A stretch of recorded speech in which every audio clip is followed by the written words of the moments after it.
So may tanong ako about yung sa interview niyo mo with Deadpool Wolverine. Kamusta yung paano mo nalaman na ma-interview mo sila? Tinawagan kami ng Disney, tapos sinabi, gusto niyo bang interviewin si Deadpool and si Wolverine? And syempre, yung mga ganong opportunity, dati pinapalampas ko yan pero this time parang sabi ko, bakit di ko i-try?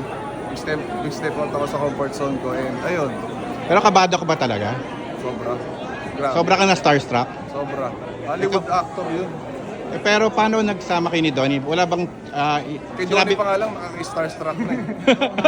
So pero hindi ba parang may chance na mag-individual rin kayo o talagang kasama kayo mag-interview talaga? Ano kasi yun ang concept kasi nun parang unlikely pairing.